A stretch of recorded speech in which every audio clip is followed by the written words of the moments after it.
ஸ்ரீமதே ராமானுஜாய நமः. வசுதேவசுதம் தேவம் கம்சச்சாணூரமர்தனம் தேவகீ பரமானந்தம் கிருஷ்ணம் வந்தே ஜகத்குரும். நாள்தோறும் பகவத்கீதையில் நம்ம 4வது அத்தியாயம், அதாவது ஞான யோகம்ன்ற அந்த அத்தியாயத்தினுடைய கடைசி பகுதிக்கு வந்திருக்கோம். இன்னும் ஒரு 3 ஸ்லோகங்கள் இல்லை 4 ஸ்லோகங்கள் தான் இருக்குது. அதில் 39வது ஸ்லோகத்தில் பகவான் ஆத்ம ஞானம்ன்றது எப்பேற்பட்டவங்களுக்கு கிடைக்கும், எப்படிப்பட்டவங்களுக்கு கிடைக்கும், அது கிடைச்ச பிறகு என்ன ஆகும் அப்படின்றத சொல்கிறாரு. ஸ்ரத்தாவான் லபதே ஞானம் தத்பரஸ் சம்யதேந்திரியः ஞானம் லப்த்வா பராம் சாந்திம் அச்சிரேணாதிகச்சதி.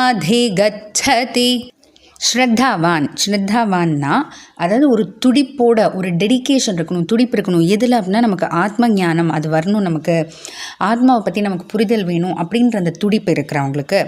தத்பரக அந்த அதுலேயே நெஞ்சையும் செலுத்துகிறவங்க. அந்த துடிப்பு இருந்தால் மட்டும் பார்த்தா இல்லையா, மனசையும் அதில் செலுத்தணும், மற்ற விஷயங்கள்லாம் போகாமல். சம்யத இந்திரியக புலன்களையும் அடக்கணும். இது எல்லாம் படிக்கட்டாக நடக்கும். உடனே எல்லாத்தையும் முடிச்சிடணும் அப்படின்றது பகவான் சொல்ல. ஏன்னா கர்மயோகத்தினுடைய ஒரு அட்வான்டேஜ்னு சொல்லலாம் இல்லையா, ஒரு சுலபமான ஒரு விஷயமே, நமக்கு வசதியான ஒரு விஷயமே என்னென்னா படிக்கட்டாக போடலாம், ஒன்றும் அவசரம் இல்லைன்றது. முதல்ல அந்த துடிப்பு இருக்கணும். துடிப்பு இருந்துட்டு பகவான் சொல்கிற அந்த கர்மயோகத்தை செஞ்சுட்டே வரணும், அதில் மனசை செலுத்தணும். செலுத்தினா இப்போ தானாக கொஞ்சம் புலனடக்கம் அதெல்லாம் வரும். அப்படிப்பட்ட உங்களுக்கு லபதே ஞானம், அந்த லபதே அப்படின்னா கிடைக்கும். எது கிடைக்குது அப்படின்னா ஆத்ம ஞானம் அது கிடைக்குது. ஆத்ம சாட்சா்காரம்ன்ற அந்த நிலையை அடைகிறாங்க. ஆத்ம சாட்சா்காரம்னா முன்னாடியே பார்த்துருக்கோம், அந்த ஆத்மாவுடைய உண்மையான உணர்தல். ஏன்னா நம்ம பல விஷயங்கள் படிப்போம், ஆனால் அதை வாழ்க்கையில் நம்ம உணர்வோம் இல்லையா, சில சம்பவங்கள் மூலமாக. அது மாதிரி வராது. அதனால் நம்ம படித்து தெரிஞ்சுக்கிறதுன்னு வேலை, அந்த உணர்தல் வேறு. அந்த உணர்தல் தான் ஆத்ம சாட்சா்காரம். ஸோ இப்போது ஸ்ரத்தையாக இருக்கிறவங்களுக்கு துடிப்போட, அதே போல் அதுலேயே மனசையும் செலுத்துகிறவங்களுக்கு, புலன்களையும் கட்டுப்படுத்திட்டு இருக்கிறவங்களுக்கு ஆத்ம ஞானம் கிடைக்கும். கிடைச்ச பிறகு என்ன, ஞானம் லப்த்வா, ஞானம் கிடைச்ச பிறகு பராம் சாந்திம் அதிகச்சதி. பராம் சாந்திம்னா உயர்ந்ததான ஒரு சாந்தமான ஒரு நிலையை அடைகிறாங்க. அச்சிரேன, அதுவும் ஒன்றும் ரொம்ப தொலைவிலலாம் இல்லை, ரொம்ப நேரம் கழிச்சோ இல்லை ரொம்ப ஜென்மங்கள் கழிச்சோலாம் இல்லை. போன ஸ்லோகத்திலேயே பார்த்தோம் இல்லையா, நாளடைவில் சில காலத்திலேயே இந்த ஒரு நிலை கிடைச்சிடும் அப்படின்றத பகவான் சொல்கிறாரு.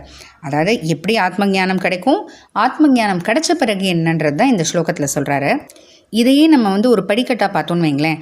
முதல்ல நமக்கு ஆத்ம விஷயத்தை பற்றி தெரிஞ்சுக்கணுன்ற அந்த ஒரு துடிப்பு, அந்த ஆர்வம் வரணும். அது வந்துட்டால் மட்டும் பத்தாது இல்லையா, பகவான் நமக்குன்னு விதித்த கர்மங்கள், நமக்குன்னு விதித்த தர்மங்கள் எல்லாம் செய்துக்கிட்டே வரணும். இது ஆரம்ப பகுதி. ஓகே, பகவான் நமக்கு சொல்லியிருக்காரு, அதை நம்ம செய்கிறோன்னு. ஆனால் இப்போ தான் நம்ம பார்த்துட்டோம் இல்லையா, கர்ம யோகத்திலேயே அந்த கர்ம பகுதி, செயல் பகுதியோட அறிவு பகுதி சிறந்ததுன்னு. அதனால் ஆரம்பத்தில் பகவான் சொல்லியிருக்காருன்னு செய்கிறோம், ஆனால் அடுத்தபடியாக அந்த ஞானத்தோடு செய்யணும். பகவான் சொல்லியிருக்காரு, நான் செய்யலை, எந்த தாழ்ந்த பலனுக்காகவும் செய்யலைன்னு அந்த அறிவோடு செஞ்சுக்கிட்டே வந்தால் புலன்கள் அடக்கம் தானாக வரும். அது வளர வளர ஆத்ம ஞானம் பிறந்து பிறகு சாந்தியான அந்த ஒரு நிலை அடைவோம். இந்த படிக்கட்டை தான் இந்த 39வது ஸ்லோகத்தில் சொல்லியிருக்காரு. இப்போ அடுத்த ஸ்லோகத்தில் ஆத்ம ஞானம் இல்லாமல் போனால் என்ன அப்படின்றது தான் பகவான் சொல்ல போகிறாரு. தொடர்ந்து பார்க்கலாம். ஜெய் ஸ்ரீ கிருஷ்ணா.